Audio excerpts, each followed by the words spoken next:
Hey everyone, welcome back to the Essentials channel. Today we'll be covering an in-depth review on Penrith. Will it be Pen-Tastic or will it be a Pen-demic?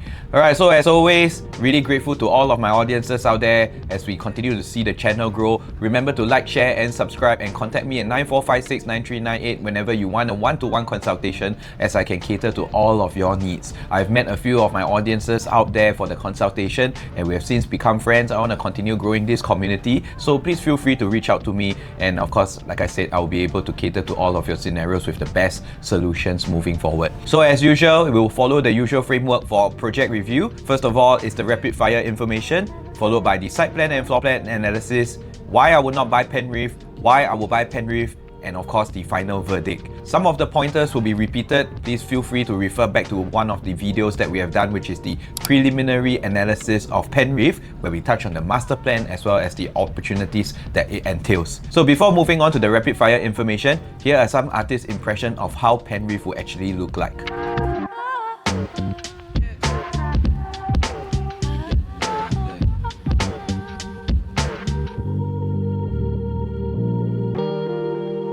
So now we move on to the rapid fire information. The developer is actually Leong Holdings with Guocoland.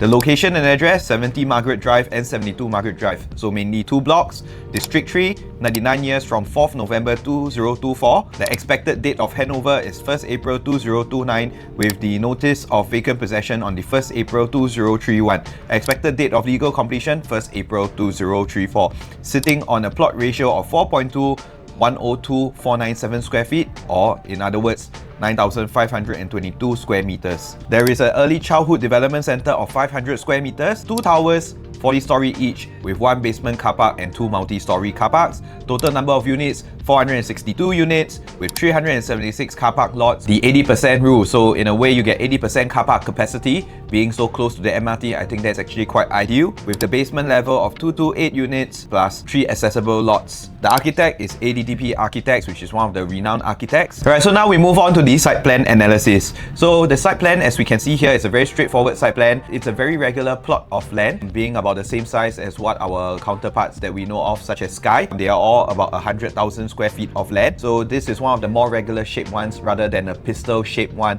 where we cannot spread out the block. So I think in terms of land structure, Penrith is actually getting the better end of the stick. If we look at it, we have 2 blocks, block 70 and 72, with a very nice feature pool in the center and all the facilities consolidated in the center. Just like our preliminary analysis, I do hope and wish that whatever that we predicted came true, where the 2 blocks will cascade against each other, one more towards the left, one more towards the right, so that they can get better views. But now we see, based on the official site plan, there are 2 blocks running in parallel against each other. So meaning to say that both stacks 9, 10, 11, 2, 1 and 6 will look into each other. But the very awesome thing is, with the very big distance between both blocks itself, I think it really increases the livability factors as compared to what we see in the current launches like Sky, where the block to block distance is quite close. For this one, block 70 and 72, because it's separated by a very huge pool itself, I think we are actually getting a very good livability factor with good distance between the blocks and the views. So of course, facing north, we have stacks 3, 4 and 5, which looks towards the Rainbow Childhood Center, where of course behind it you will get the plot ratio of 2.1, which can go up to 26 story. So if you want something that has a very clear view of the forested area behind it, probably for these stacks 3, 4 and 5, you should be going for something higher than the 26th floor. So the 3, 4 and 5 are mainly the 4 bedrooms and the big 3 bedrooms, and of course a 2 bedroom. Next we have stacks 7, 8 and 12, which looks towards the southern side, that actually looks at the Strathmore HDBs, which has a similar plot ratio of 4, meaning to say that their HDB flats are also standing at 40 stories high. Basically, I would not sell you views there, because what you're probably looking at will be the HDB view. There is a good setback between the HDB versus the block to block distance. I think it's still fine, because after all, Queenstown is a matured estate, and you will realize that a lot of the developments there are surrounded by a concrete jungle to begin with anyways. Here is a quick summary of what we have at the facilities. Facilities at the first story, you have the arrival court, tranquility patio, children's playground, so on and so forth. There is a second story facilities deck. At the landscape deck, you get your clubhouse, swimming pool, so on and so forth, followed by the ancillary facilities at the basement level, facilities at roof garden at 40 stories, and facilities at 40 stories of block 70 and 72. So next, we have the unit distribution. So 2 bed, 1 bath, we will have 76 units at 614 square feet. There's a Type 2B, 78 units at 678 square feet. The 3-bedroom, 78 units at 786 square feet. The 3-bedroom, 2-bath again at 39 units with 850 square feet. Type 3C, 3-bedroom, 2-bath, 39 units at 936 square feet. Type 3D, 3-bedroom, 2-bath, 38 units, 1066 square feet. We have the 4-bedroom, Type 4A, 76 unit, 1173 square feet, and Type 4B, 38 units, 1281 square feet. Based on the unit distribution, you do not have any 1-bedrooms here, which is a good thing because if you look at Queenstown itself, you are overcrowded with a lot of 1-bedrooms from Queen's Peak, Margaret View, Stirling Residences, as well as Commonwealth Towers. I don't think we need any more 1-bedrooms within this vicinity, but in order to cater to the high homestay demand within the demographics in Queenstown, I think having more 2-bedrooms and 3-bedrooms as well as 4-bedrooms is definitely better. Alright, especially the concentration within Penrith itself is concentrating on 3-bedrooms and 4-bedrooms, where we see more than 50% is catering to the homestay demand. We start off with Type 2A, 2-bedrooms at 614 square feet, mainly Stacks 4 and Stack 10. Stack 10 will face the facilities. Stack 4 will actually face the Rainbow Centre. As we enter from the main entrance, you are greeted by a foyer area followed by an L-shaped kitchen with the dining area coinciding with that space. And then as we move forward, we get the living room area. This is a traditional layout. Moving forward to your left, you get the 2-bedrooms with the master bathroom running in parallel against it. This is a GFA harmonized development, so you don't have any AC ledges considered in the floor plan. I think balcony size is quite reasonable. It's not really eating too much into the effective space. So far, nothing to complain about. It's an ideal 2-bedroom. I do hope that, of course, the kitchen was better utilized. But anyway, this is the best way to achieve the 2-bedroom traditional layout because you get the widest frontage in the unit rather than a long corridor. At least your kitchen and your dining area will seem very open. You can even put on a kitchen out there, or you can glass it up and box it up in a way to form an enclosable kitchen despite it being a 2-bed, 1-bath. I think it does offer a little bit of flexibility. This is actually quite ideal for a 2-bed, 1-bath layout, which hasn't been seen for a very long time because most of them are actually giving dumbbell layouts. Next, we have the 2-bed, 2-bath, 678 square feet, Type 2B. Entering from the main entrance, this is our very usual and common 2-bedroom, 2-bath dumbbell layout. A very short foyer area with an enclosable kitchen. I think it is no stranger that based on Guocoland and Leong properties, they always pride themselves on very effective layouts like this. Being at 678 square feet ever since GFA harmonization happened, they really brought out the effectiveness of the layout, and from then on, we have always been seeing them creating layouts with enclosable kitchen, even for the 2-bedroom, 2-baths. This is actually a very good thing given that a lot of younger families are starting with a 2-bedroom today. This itself can still last quite a while in the life cycle when even with kids, it is still livable. Because why? With an enclosable kitchen, your fumes do not pollute your whole unit, right? It does not stink up your whole unit. So moving forward, a designated dining area. So you get a 2.8 meter wide living room, breaking into the master bedroom and the second bedroom on both left and right sides with the master and bathroom running in parallel against it. A standard 2-bedroom, 2 bathrooms, dumbbell layout. No questions asked, no complaints as well. Ideal 2-bedroom dumbbell layout. Alright, move forward, we have the 3-bedroom, 786 square feet. I think recently we have seen the emergence of this new 3-bedroom type at 786 square feet. In the past, whenever we see anything below a 900 square feet for 3 bedrooms, we will definitely run away. But ever since with the GFA harmonization, a new type of layout has actually emerged, which is this kind of 3-bedroom units at 786 square feet, right? What really scares a lot of people is the livability of it,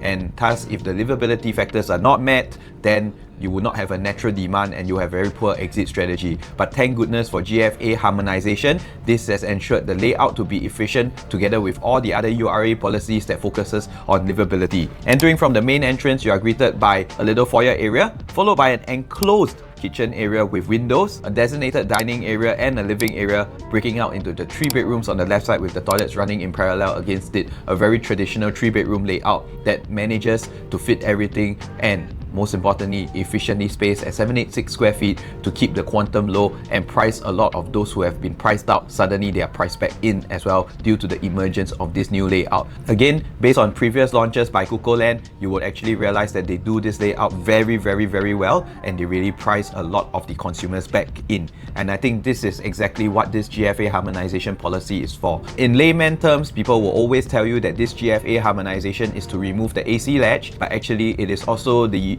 unification of dimensions of the bedrooms, because in the past the same 800 square feet or the same 786 square feet can have different room sizes due to different variations of measurements in terms of dimensions. Some authorities will measure the bedroom from one wall perimeter to another, the end of each wall to the other end of each wall, making the room look big, but when you step in that time, it isn't so big. There are other people who count from the wall to wall, meaning to say the visible wall panel to the other side of the visible wall panel. That again is another one way of calculation. So this time around with GFA harmonization, you start counting from the middle of the wall from one end to the other, standardizing everybody's calculation, making sure that whenever developers announce a 786 square feet unit, it will be a 786 effective net space in a way, whether is it developer A, B or C. In that sense, you will not get varying layouts that result in detrimental livability factors, especially right now where developers are experimenting with 3 bedrooms that are lower than 800 square feet. The first concern that comes to your mind is actually, is this 3 bedroom even livable or not? But with the standardization of the metrics, it makes it easy to visualize, but there is also a certain standard and principle to follow whenever they construct these units. Next, we move on to the 850 square feet 3 bedroom type B. As we enter from the main entrance, you got a little foyer area for your shoe storage. You got your enclosable kitchen with windows, dining, living, traditional 3 bedrooms with the bathrooms running in parallel against it. Only difference is probably at the kitchen area, where you probably get a bigger foyer area so that you can actually have a little bit more living space. Next, we have the 3 bedroom premium type 3C, 936 square feet. It kind of replicates whatever that we get at the 850 square feet. Coming from the main entrance, you get a foyer area, kitchen, yard, and then this time around you get a WC and a store, kind of like a flexi area that they were doing in Springleaf. Recently, I realized a trend that Guocoland always tries to do. They always turn the store area into a flexi area, so you can either use it as a study area or for your helper, or a multi-purpose space that you can really utilize and it's not a wasted space. Similarly, you get your living and dining, a traditional 3 bedroom layout with the 3 bedrooms running in parallel to the bathrooms. For this type 3C, it is actually stack 2 that is facing the facilities. Now we have the 3 bedroom premium type 3D at 1066 square feet, mainly in stack 9. Stack 9 is also facing the facilities. Coming from the main entrance, you are greeted by an enclosed kitchen with the yard area, WC, as well as the store. Moving towards the living room area, you get a much wider living room with a designated dining area, a reasonable sized balcony with the 3 bedrooms on the left running in parallel to the bathrooms. Again, the difference is actually in your master bedroom, you got an additional walk-in wardrobe space so that your master bedroom will be one big rectangle. You can really put in additional dressing tables, massage chairs, or even a lounge area in your master bedroom if you really want to have that kind of lifestyle. I think this is a very nice 3 bedroom, 1066 square feet, 3 bedroom premium. Nothing much to complain about. In fact, whatever that needs to be done is done. The good thing about this 3 bedroom layout as well is you will realize that bedroom 2 and bedroom 3, those walls there near the doors are hackable. So I'm not sure how you want to convert the space, but then again, you can also combine master bedroom with bedroom 2 to maybe form a walk-in wardrobe if you ever want to. Finally, we have the 4 bedrooms, type 4A, 1173 square feet. These are mainly corner units in stack 11 and stack 5. Stack 5 faces the north, where you actually get the unblocked view at the moment before the plot ratio behind at 2.1 would actually build something and then block your views, but otherwise within the next 5 to 10 years you will get actually very good greenery views. So go anything above the 10th to 15th floor, the mid floors, to actually enjoy the views. But of course, if you want something safe, go for anything above the 27th floor all the way to the 40th floor. Stack 11 will be something quite permanent because you are looking at your facilities. So here mainly I would recommend you to go something from the low floor to the mid floor so that you enjoy the landscape views. And then of course, if you go for the high floors, you get a little bit more of the sky, but of course you'll be looking at your neighbor, which is stack 6. Coming in from the main entrance, you are greeted with the enclosed kitchen with the yard, store, WC, dining, living. Of course, you get, I think, a minimally 3 meter wide living and dining area. Balcony wise is very reasonable. Usually for the 4 bedrooms, they give a bigger balcony, but if you look at the floor plan itself, it's actually quite small. Traditional 4 bedrooms with all the 4 bedrooms on the right side with the toilets running in parallel against it. I think they did a very smart move as always to cascade bedroom 4 below so that you do not prolong your corridor space to make it very dark and gloomy. Otherwise, right now the corridor space is cut short because you don't have 4 bedrooms running in line with it. Next, we have the 4 bedroom premium type 4B, 1281 square feet. This is one of the best layouts that I've ever seen. As we enter the main entrance, you are greeted by the whole chunk of area that belongs to the kitchen, yard, store, WC. So all of them are consolidated on the bottom left corner. We enter the landscape layout, which is something that we haven't seen in quite a while given the GFA harmonization policies. I love this because, like I said, it's been quite a while since we last saw this. So if we look at the dimensions itself, you have a landscape layout of about 5.8 meters wall to wall distance, Good enough, about 3 meters for your sofa to TV, as well as a 2.8 meters distance between the sofa as well as the dining wall. You can fit in an 8-seater dining set with the balcony running in parallel to the walls of the living room. This really capitalizes on the views, especially with stack 3 facing the greenery view towards the Rainbow Centre. Like I said before, right now there's nothing blocking it and you will really overlook the GCB and the landed enclave. Very nice luxurious views, which is what Queenstown has always been well known for. But just do take note as they continue to develop the Queenstown area.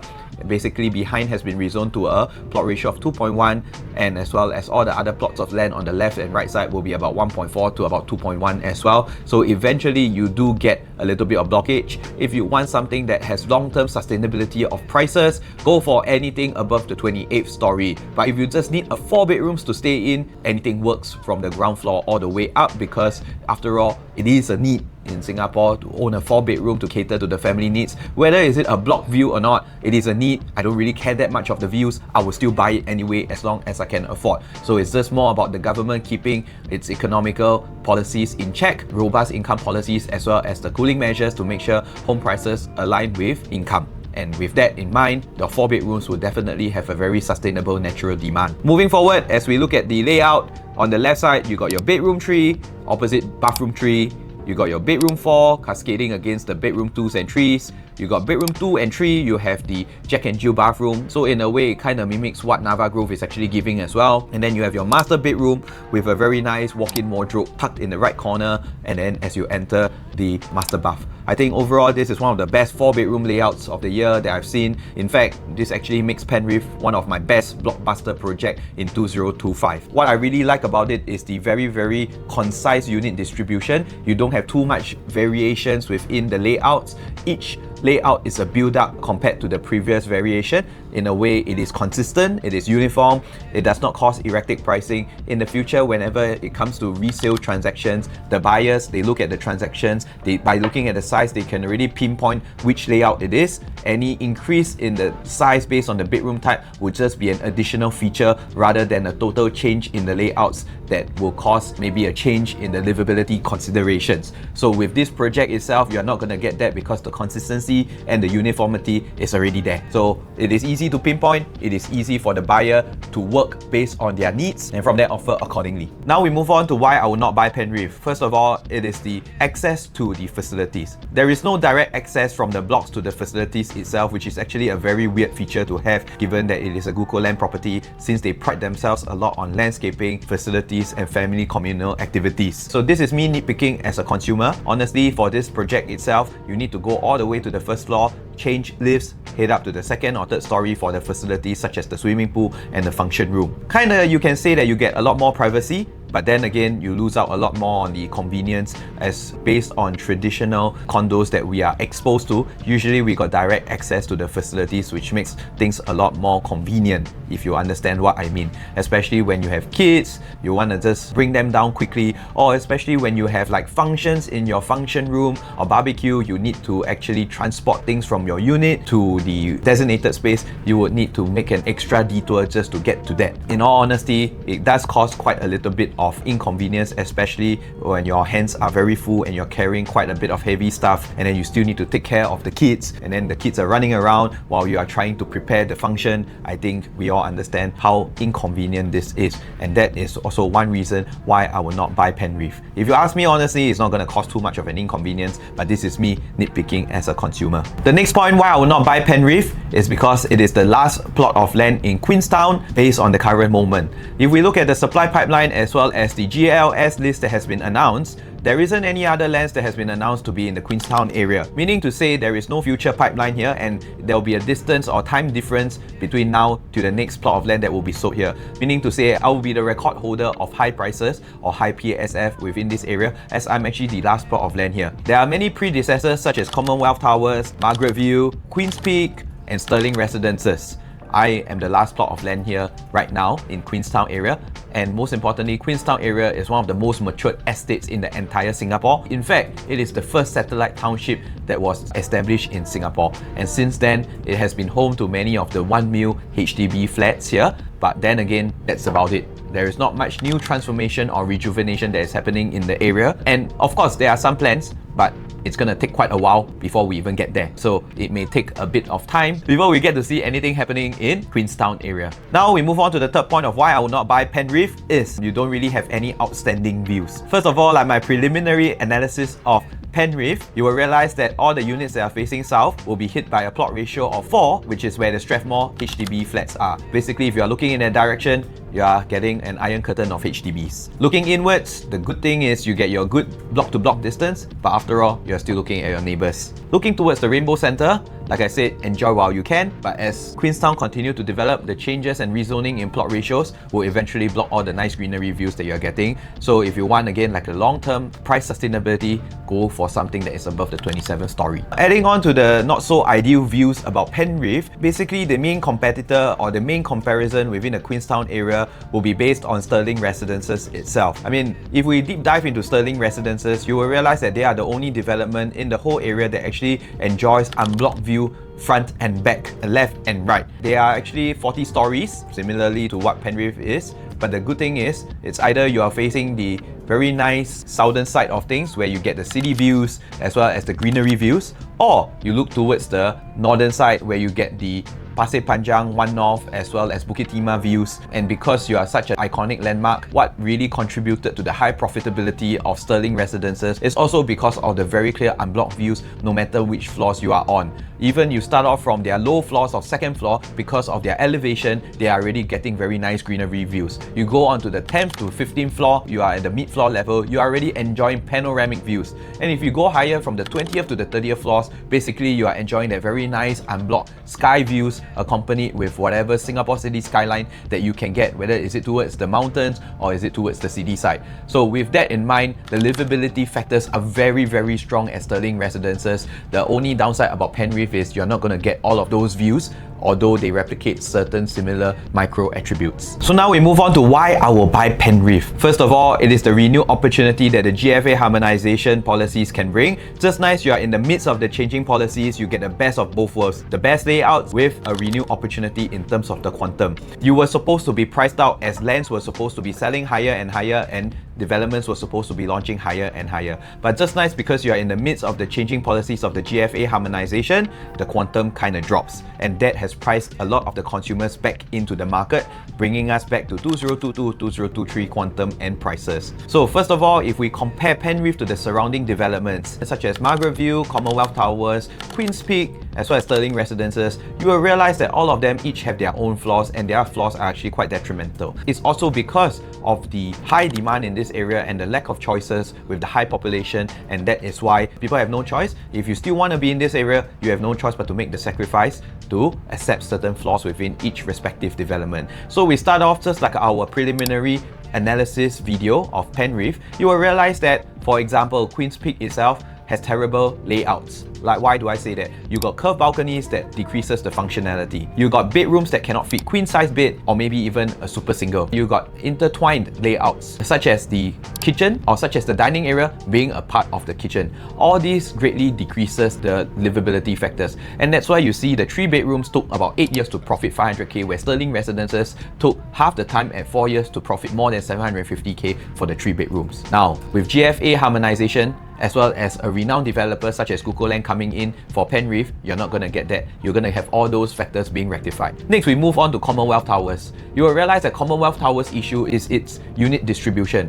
More than 300 units are in 1 bedroom. You will only get about 38 units in 4 bedrooms, and of course 195 units for the 3 bedrooms. The issue about their layout is they have very long corridor space, which actually eats into the effective net space that can be used within the unit. The 4 bedrooms itself, although it runs a landscape layout, but the living room is a very tight space that doesn't give enough to a sofa set as well as a dining. I've been to Commonwealth Towers 4 bedrooms before, as what we have mentioned. It is really very tight in there. So these are the sacrifices that it has to make. Fortunately, of course, given the site as well as the quality of Hong Leong as well as CDL, you can really count on them to really give a very, very futuristic product, and that was what it is. And that's why, in a way, it is still livable, it is still profitable, where we see Commonwealth Towers profiting more than $1 million for a 3 bedroom within an 8-year period, if not an average of about 700k for an 8-year period as well.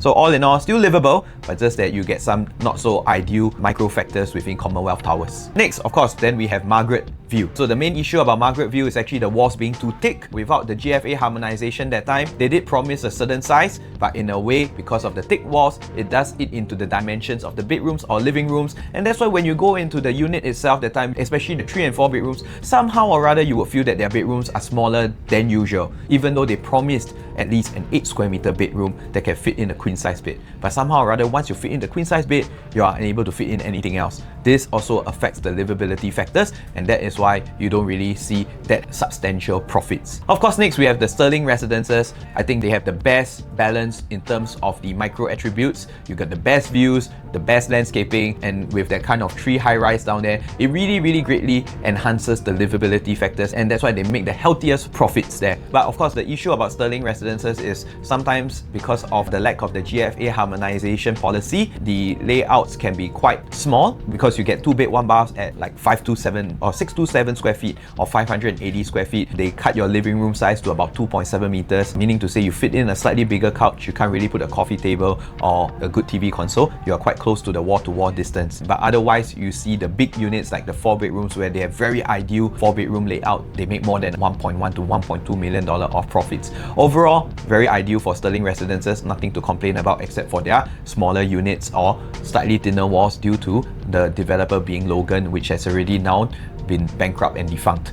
Alright, so now we move forward to, of course, Penrith, and we compare all of these attributes to Penrith. You will realize that actually Penrith encompasses all the best attributes within the single development. Whatever flaws that Margaret View, Queen's Peak or Commonwealth Towers had, all of them has been eradicated or rectified. Basically, they are also running similar ideal layouts such as Sterling residences itself. Yeah, maybe you may argue that Penrith itself doesn't have ideal views or as perfect a view as what Sterling has, but definitely under the GFA harmonization, the livability factors of Penrith has been greatly enhanced. Without factoring in the AC ledges, we can really put all the space into the living area as well as the bedrooms, but most importantly, price point, bringing back the price quantums back to 202223, but most importantly, it can rival against the resale prices at Sterling residences with a small sacrifice of the views. So why do I say that there is a renewed opportunity as well? Is because of the GFA harmonization bringing the quantum down. So based on what I'm hearing from the developers, likelihood Penrith may be launching about 2,400 to 2,500 per square foot. And if we look at whatever Sterling residences has been transacting over the last 1 year, here's a table.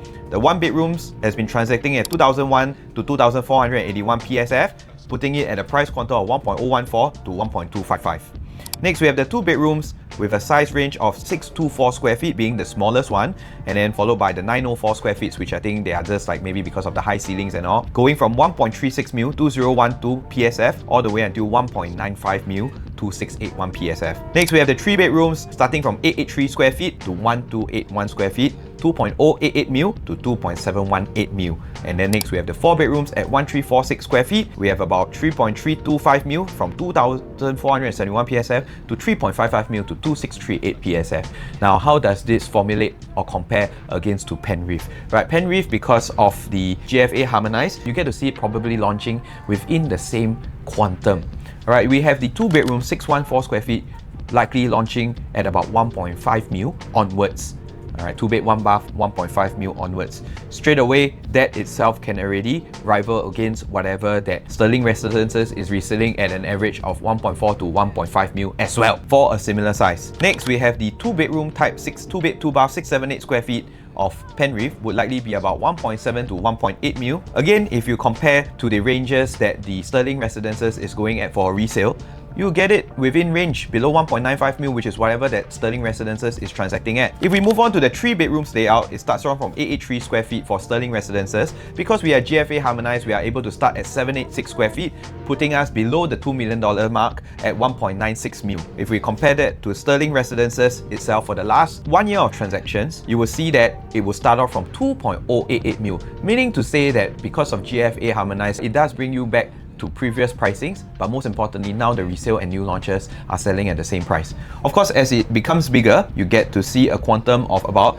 2.5 to 2.6 for the bigger 3-bedrooms at Sterling Residences, or even 2.7 mil. But if we go down the list for Penrith, the 850 square feet, you'll probably see it between the 2.2 to 2.3 mil range. For the 936 square feet, you'll probably see it at the 2.35 to about 2.6 to 2.7 mil range. Yet, you are getting the same functionality and efficiency as what the 3-bedrooms are getting at Sterling Residences.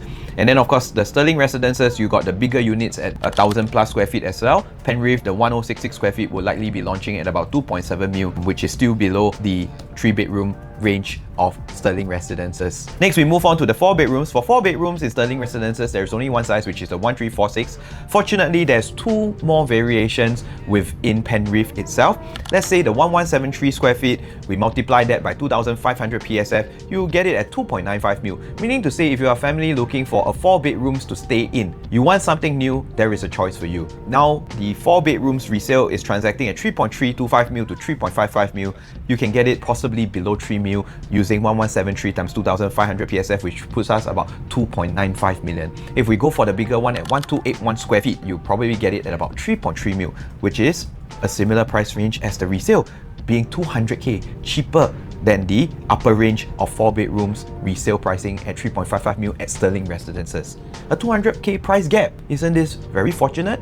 And that's why I say GFA harmonization actually helps to bridge the price quantum. It helps to help families that have been priced out by the hot market over the last few years, pricing them back in due to a smaller size, yet offering better layout efficiency and a better price quantum. Next, why I will buy Penrith. It is the rejuvenation of the master plan and the rezoning of several sites just behind the Rainbow Centre, as well as, remember, there is this McDonald's along the Queenstown Road, the Queensway Road, that McDonald's with the very nice heritage garden, as well as that cross junction where you see one whole big piece of land being zoned as residential, right? So because of this rezoning of sites, it actually brings rejuvenation to the first satellite township that we ever had in Singapore, which is in Queenstown. Of course, if you want more in-depth analysis, we have already covered that. Please refer to our preliminary analysis of Penrith video. Next, why I will buy Penrith, the strong upgrader pool. I think this is no stranger to everyone in Singapore. The strong upgrader pool in Queenstown is very obvious and very clear. This is where all the 1 million HDBs are consolidated here. It is the epitome of $1 million HDBs, and this is where you can find them. Anybody that asks you where $1 million HDBs are, Queenstown is very famous for it. So here we actually have a graph that showcases to you the surrounding HDBs that currently priced at. You got your 92 Dawson, the 4-room premium is at 1.37 mil, 5 premium is at 1.658 mil. You got 62A Strathmore Avenue, the 5i model is at 1.35, 61B Strathmore Avenue, 4A is at 1.05. 48 Strathmore is at Type 4A is at 1.08 mil, Model 5i is at 1.13 mil, so on and so forth. We got the slightly further areas that is at 70 Redhill Close. It is a very old HDB of more than 20 years already. The 5i model is selling at 1.118 mil, the 4A model is 920. And then of course you got Lengkok Baru, which is a 2001 HDB estate. The 5i is already selling at 1.13 million. You got Kim Tian Place 5i, which is in Tiong Bahru area. A 5i is at 1.118 mil. Another 5i in 121 Kim Tian Place is at 1.16 mil. And then of course you got 23 Jalan Membina 4A at 1.108 mil. Basically all these HDBs are the ones that the residents have already been spoiled since young with the lifestyle that they get to enjoy down here. Asking them to move further away is definitely not going to be the case. But the best thing about Penrith is also space created for these people to upgrade into. And because of being matured estates, whether are you in the Redhill area or whether are you in the Queenstown area, basically all those people who have been staying in these areas for the HDBs, they have no place to upgrade to. You ask them to move further out just to stay in a condo, it just doesn't make sense. Why would they want to sacrifice all the convenience, the accessibility and the lifestyle that they have gained staying so many years here in the Queenstown area or Redhill area? They would just stay put. Now, of course, with Penrith right now, it offers them an additional option, an alternative option. But most importantly, some may complain that because Sterling became more expensive and that's why these HDB upgraders are stuck. I agree with you. You can say, because all the Redhill condominiums have also increased so much in price as well, that's why the upgraders can't do it and that's why they're stuck. it is true, and that contributed to the lack of space for upgrading. But that is the main reason why policies like GFA harmonization is implemented, so that we get a renewed opportunity in terms of quantum, so that we delay and we align the income to the housing prices. And that is where actually Penrith will present itself as an alternative, a renewed opportunity moving forward, because I've just shown you in my previous point that the new development is costing the same price or even lower quantum as sterling residences a resale. In fact, it has brought us back to 1 to 2 years ago pricing. It means that our income does continue to grow, but the prices in a way has been delayed and prolonged for people to catch up and for space to be created so that upgraders from these areas can go in. Now we move on to the final verdict of Penrith. I think it's been a while since we last saw a new launch happening in this area. Before the rezoning as well as the confirmation of master plan, there isn't much going on in the Queenstown area, and everybody who wants to stay in Queenstown or a similar RCR area would be scratching their heads and wondering, is there anything else better that is coming out in the area? Ever since the rezoning happened, it really created a lot more opportunities within this area. Penrith is the last plot of land currently, and I think all those who have been waiting for such an area should be going in for it. It is a very safe place, and of course I think the track record has spoken for itself. As long as you get strong livability factors, your profits will really maximize given the likes of sterling residences.